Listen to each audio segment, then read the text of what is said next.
Well, a murder in a luxury Miami high-rise. As you mentioned, an OnlyFans star behind bars. This high-profile case has captivated the internet since it happened 4 years ago. Get up right now. Get up right now. Baby, wake up. Wake up. What's it, Courtney? Courtney. Just keep him sitting up here. Leave Courtney. She's the one who called 911 with her voice shaking. She's screaming that her boyfriend is dying from a stab wound, and she's the one holding the knife. Here's what nobody could explain for 4 years. If this was self-defense, why did the woman who did the stabbing make the emergency call? And why did she wait outside the apartment for police instead of trying to save him?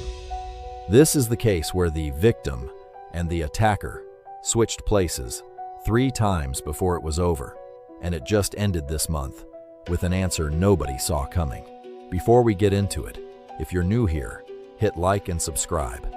It genuinely helps this channel keep covering cases like this one. And drop where you're watching from in the comments. I always like seeing how far these videos travel. Alright, let's get into it. The 3rd of April, 2022. A luxury high-rise in Miami's Edgewater neighborhood. Inside apartment 2809 were Courtney Clenney, a 26-year-old OnlyFans and Instagram model with millions of followers, and her boyfriend, 27-year-old Christian Toby Obumseli. Before he was a headline, Christian was a college soccer player and a personal trainer, the kind of guy friends described as easygoing, the one who tried to keep the peace. That detail matters because it's going to come up again in a way you won't expect. By the end of that night, Christian was dead.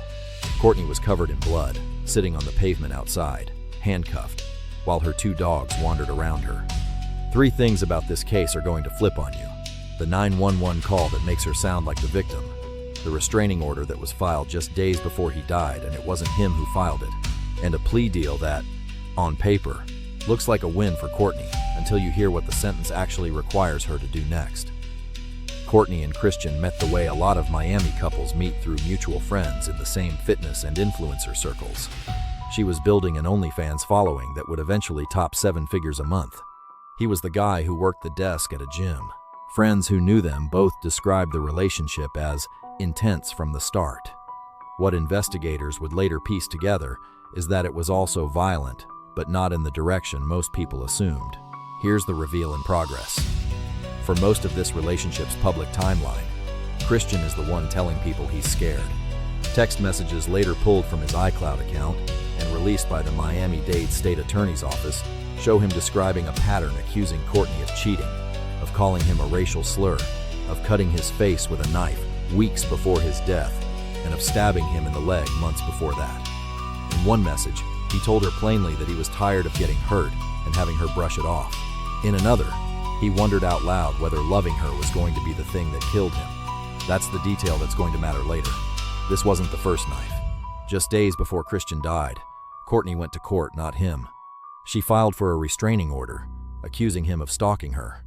She later played down that filing publicly, saying the coverage of it was a distraction from what she called the real issue. Then came April 3rd. Here's what we actually know, stripped of speculation.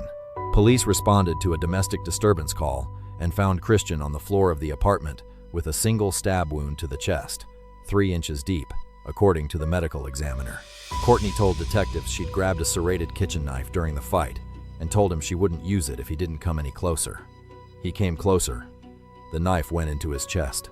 Body camera footage from that night, later made public, shows Courtney sitting on the ground outside the building, blood on her clothes, handcuffed, while her dogs moved around the scene. On the 911 call itself, you can hear Christian in the background saying he can't feel his arms and that he thinks he's going to die, while Courtney tells the dispatcher that her boyfriend is dying from a stab wound, without saying, at least in that first call, who put the knife there. Investigators initially treated the death as a possible case of self-defense. Courtney wasn't arrested that night. She left Florida for Hawaii, and her attorney would later say she checked into treatment there for substance abuse and PTSD. It wasn't until 4 months later, in August 2022, that she was arrested and extradited back to Miami to face a second-degree murder charge after, prosecutors say, investigators kept digging at the urging of Christian's family, who never accepted the initial account of what happened in that apartment. That resolves the first open loop. Why did the person who stabbed him make the call?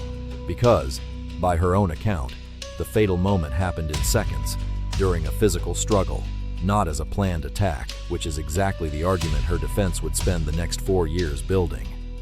It does not resolve the second one. The restraining order she filed against him days before his death was real, but so were his texts describing years of violence from her, including 2 earlier stabbings he said he never reported.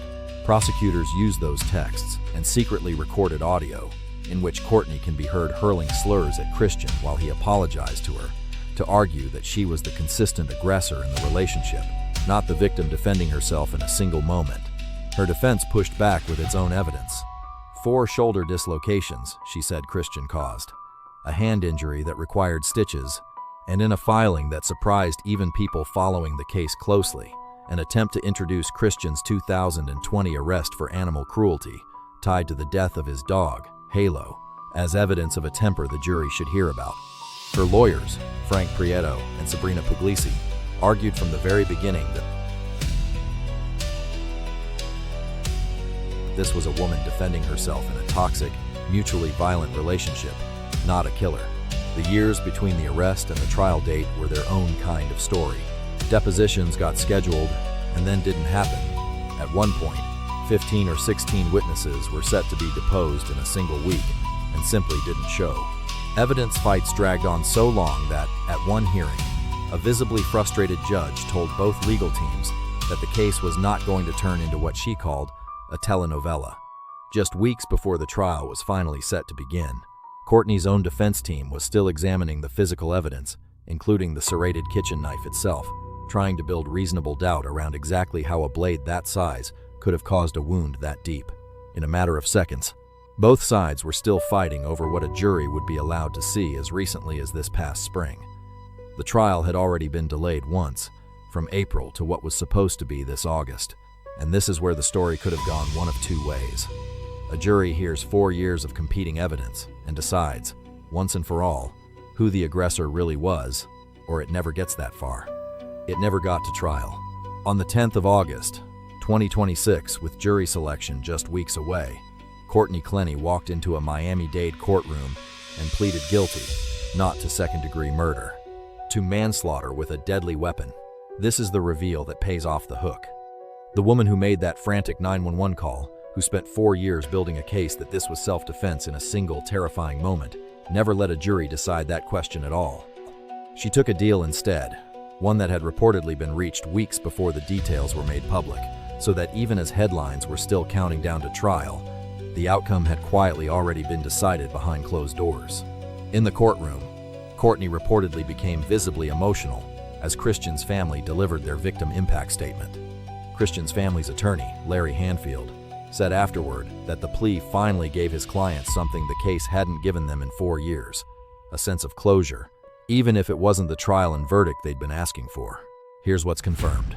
Courtney Clenney was sentenced to 6 years in prison, with credit for the roughly 4 years she had already spent in custody awaiting trial. She'll serve an additional 5 years of probation after release, and as a condition of her plea, she's required to undergo a mental health evaluation and ongoing treatment. She's being moved from the Turner Guilford Knight Correctional Center, where she spent most of her time in custody, to a state prison facility elsewhere in Florida. With time already served and standard credits, she could be released in a little over a year and a half, a fraction of the up to 30-year sentence she was facing if a jury had convicted her of second-degree murder. Here's what's still unresolved. A jury never got to weigh the abuse claims on both sides. We'll never get an official verdict on whether this was self-defense or murder, only a negotiated middle ground that neither family fully agrees with. Christian Obumseli's family still has a separate wrongful death lawsuit working its way through the civil courts, arguing that Courtney was the aggressor throughout the relationship and seeking the kind of accountability a 6-year manslaughter sentence doesn't fully provide. She's the one who called for help. She's also the one who's going back to prison. In a case built entirely on which version of events you believe, the only thing that's actually certain is that Christian Obumseli isn't here to tell his side. And now, after 4 years of questions, arguments, and competing versions of what happened inside that Miami apartment, the case has finally reached its conclusion, just not in the way anyone expected. What do you think about the plea deal? Do Do you believe the evidence supported self-defense, or do you think the 6-year sentence was too lenient? Let me know your thoughts in the comments. And if you found this breakdown informative, don't forget to like the video and subscribe to the channel for more true crime cases and updates. Thanks for watching, and I'll see you in the next one.